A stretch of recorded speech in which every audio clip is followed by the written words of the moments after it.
ജന്തർ മന്ദറിലെ ജനകീയ പ്രതിരോധത്തിന് ഐക്യദാർഢ്യം അർപ്പിച്ച് LDF പൊന്നാനി മണ്ഡലം കമ്മിറ്റിയുടെ നേതൃത്വത്തിൽ ബഹുജന സദസ്സ് സംഘടിപ്പിച്ചു.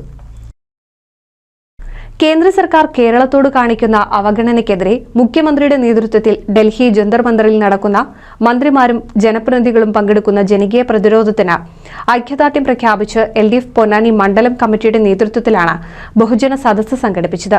മുനിസിപ്പൽ ബസ് സ്റ്റാൻഡ് പരിസരത്ത് നടന്ന പരിപാടി CPI നേതാവ് അജിത് കൊളാടി ഉദ്ഘാടനം ചെയ്തു.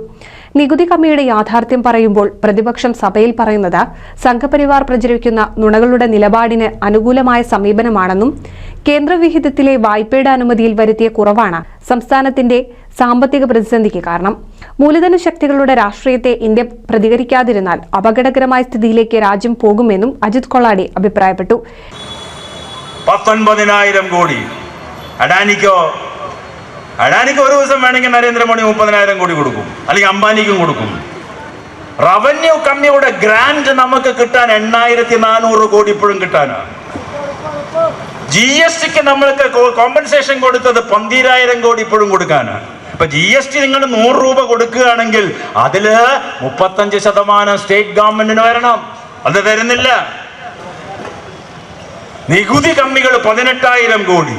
അങ്ങനെ മൊത്തത്തിൽ ഇത്രയും ഭീമമായിട്ടുള്ള 58,000 അല്ലെങ്കിൽ 59,000 കോടി രൂപയുടെ കമ്മി ഉണ്ട് എന്നുള്ള യാഥാർത്ഥ്യം പറയുമ്പോൾ കേരളത്തിലെ പ്രതിപക്ഷ നേതാവ് പറയുന്നത് നവകേരള സദസ്സ് നടത്തിയിട്ടതൊക്കെ ദൂർത്തടിച്ചാണ്.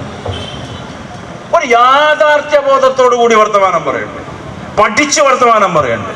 VD സതീശൻ അല്പമൊക്കെ വായിക്കുന്ന ആളാ, പഠിക്കുന്ന ആളാ. പക്ഷെ അസംബ്ലിയിൽ എത്തിക്കഴിഞ്ഞാൽ ഈ രാഷ്ട്രീയമായിട്ടുള്ള വിദ്വേഷത്തിന്റെ ഫലമായിട്ട് നുണകൾ മാത്രം പ്രചരിപ്പിക്കുന്ന ഒരു കൂടാരമായിട്ട് മാറുന്നു സംഘപരിവാർ. അതിനനുകൂലമായിട്ടുള്ള നിലപാടെടുക്കുന്നു UDF നേതൃത്വം കേരളത്തിൽ. ശിവദാസ് ആറ്റുപുറം അധ്യക്ഷത വഹിച്ചു. MA Hameed, Suresh Kakkanath, AK Jabbar, P Indira, Suresh Babu, Rajeesh ഉബാല, P Saleem എന്നിവർ സംസാരിച്ചു. NCV news Ponnani.